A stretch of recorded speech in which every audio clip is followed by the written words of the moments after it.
மார்க்கெட்டில் தக்காளியோட விலை ரொம்ப கம்மியாக இருக்குதுங்க. ஒரு கிலோ 15 ரூபா தான். இப்போவே வாங்கிட்டு வந்து தக்காளி ஊறுகாய், தக்காளி சாஸ்லாம் ரெடி பண்ணி வச்சுக்கோங்க. நமக்கு ரொம்ப யூஸ்ஃபுல்லாக இருக்கும்.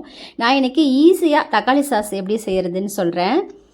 இந்த தக்காளி சாஸ் நம்ம ஒரு 6 மாதத்துக்கு கூட ஸ்டோர் பண்ணி வச்சுக்கலாம். அவ்வளோ நம்ம வீட்டிலே செய்கிறதுனால ஆரோக்கியமாகவும் இருக்கும். தக்காளி 1.5 கிலோ தக்காளி எடுத்திருக்கேன். இந்த மாதிரி காம்பு பகுதியை மட்டும் கட் பண்ணிவிட்டு இந்த மாதிரி துண்டு துண்டாக கட் பண்ணி குக்கரில் சேர்த்துக்கோங்க. இதுக்கு தேவையான பொருள் வந்து காஞ்ச மிளகாய், பேரிச்சம்பழம், இஞ்சி, பாதி பல்லாரி வெங்காயம், 3 பல்லு பூண்டு கட் பண்ணி வச்சுருக்கேன், பாதி பீட்ரூட்டு, இவ்வளோதான். இது எல்லாமே நம்ம சேர்த்துக்கலாம். இதில் பெரிய நீட்டு மிளகாயாக இருந்துச்சுன்னா 2 மிளகாய் சேர்த்துக்கோங்க. இது குண்டு மிளகான்றதுனால நான் 3 மிளகாய் சேர்த்துருக்குறேன்.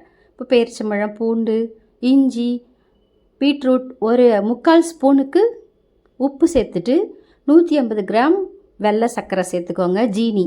இது எல்லாத்தையும் நல்லா கலந்து விட்டுட்டு 3 ஸ்பூன் தண்ணி ஊற்றிக்கோங்க. நல்லா கலந்து விட்டுட்டு குக்கர் மூடியை போட்டு மூடிடுங்க. இப்போது ஹை ஃப்ளேமில் வச்சுருங்க. குக்கரில் பெல்ட்லாம் கரெக்டாக இருக்கான்னு பார்த்துக்கோங்க.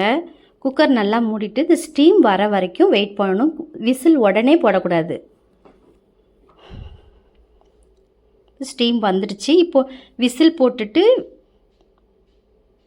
ஹை ஃப்ளேமில் 4 விசில் வரணும்.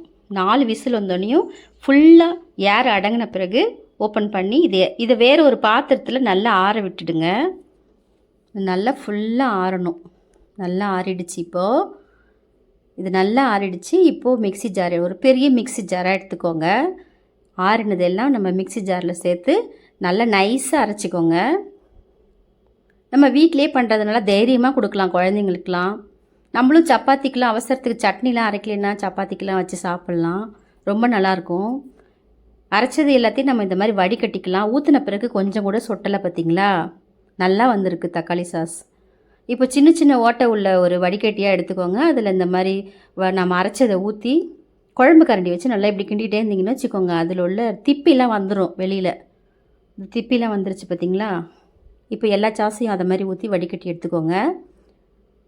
இப்போ ஸ்டவ் ஆன் பண்ணிவிட்டு ஒரு கடாயில் நம்ம வடிகட்டி வச்சுருக்கிற சாஸை ஊற்றி ஒரு 2 நிமிஷத்துக்கு கொதிக்க விடுங்க.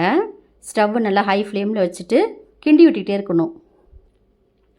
ஒரு 2 நிமிஷம் தான், நான் கொதி வர வரைக்கும் இப்படி கிண்டிகிட்டே இருந்திங்கன்னா ஒரு 2 நிமிஷத்தில் நல்லா கொதி வந்துடும்.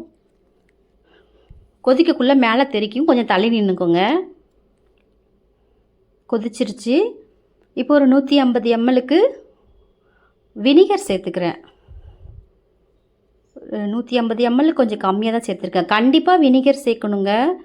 லெமன்லாம் சேர்க்காதீங்க, சீக்கிரம் கெட்டு போயிடும். வினிகர் சேர்த்திங்கன்னா ஒரு 3 மாதத்துக்காவது நல்லாயிருக்கும். நம்ம வீட்லேயே ஆரோக்கியமாக இந்த மாதிரி சாஸ் செஞ்சு சாப்பிடக்குள்ள நமக்கு திருப்தியாக இருக்கும். நம்மளே செஞ்சு சாப்பிட்றோமே அப்படின்னு.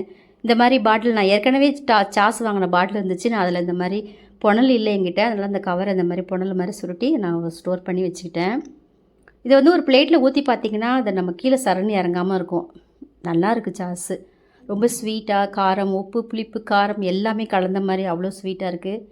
இந்த மாதிரி எனக்கு வந்து 25 ரூபா தான் செலவாச்சு. ஆனால் 2 பாட்டில் எனக்கு 200 ரூபா மதிப்பில் சாஸ் வந்துடுச்சு. ஓகே ஃப்ரெண்ட்ஸ், நம்ம சேனலை மறக்காமல் சப்ஸ்கிரைப் பண்ணிவிடுங்க. பாய்.